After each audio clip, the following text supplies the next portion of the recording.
worry about what everyone else thinks. Don't let someone say, like, sorry, you didn't win the song contest. Go home. But on, American Idol, the judges will say, well, look, are you doing somebody a favor by telling them keep going at something they're not good at? Who's to say who's good or not?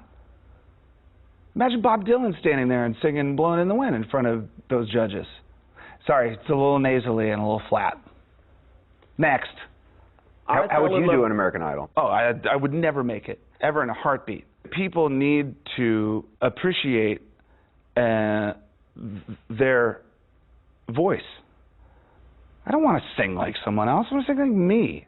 I don't agree with the premise of that show. I don't knock the kids who go on and try it, and I understand they want to be stars, but I'm a believer you got to get some scars and you got to get some feel, and there's a certain path you got to take in life with anything you do. Before you own the garage, you got to learn how to sweep the floors. I believe that. I was taught that, and I think the worst thing in life is the biggest curse would be to be famous without any money, and I think that's what that show does to a lot of people.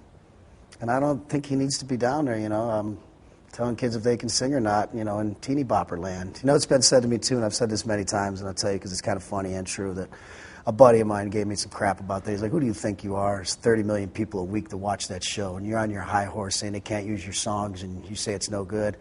And I go, I'm not a mathematician, but the last time I checked, there's 300 million people in America, and I'd like to talk to the 270 million that don't watch that bullshit.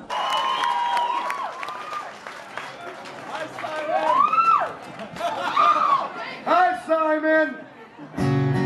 For those of you that don't know, that was dedicated to Simon Cowell, the heartless son of a bitch who's trying to destroy music as we know it. And hey, guess what? I don't give a fuck. I'll never be on one of his shows, so he can suck it. Number one for Christmas, how would that be, and what would you like to say to the potential buyers listening? This has been a real, completely grassroots campaign started by real fans of music, and I think it's tapped into the silent majority of the people in the UK are tired of being spoon-fed one schmaltzy ballad after another, and they want to take back their own charts. And we are honored that they've chosen our song to be the rebel anthem to try to topple the X Factor monopoly. Simon is as an interesting character who seems to have profited greatly off humiliating people on live television, and has a unique position of someone who could not only capture the attention of some people on television, but also on the airwaves. And we see this as a necessary break in the chain of that control. Do you enjoy watching it? I do like it. It's a good TV show. That's what it is. But when they say things like, oh,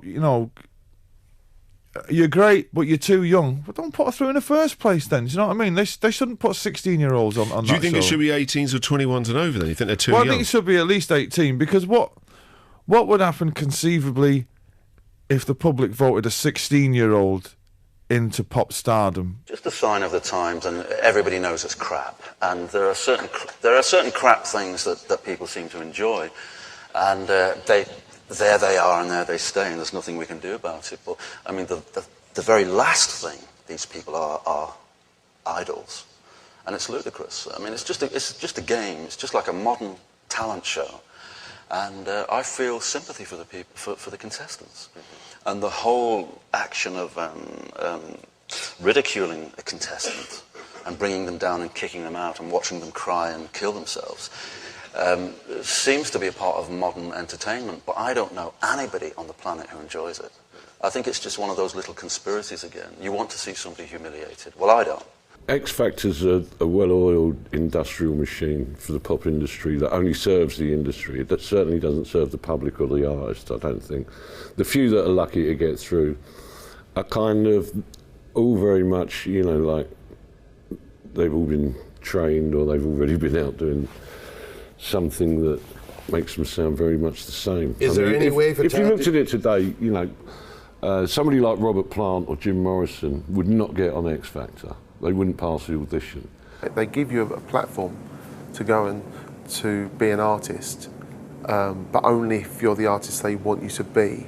And if you don't be that artist they want you to be, then that opportunity they're telling you you've got isn't really there. I did feel that as time went on, it was always a case of we don't feel you want this enough.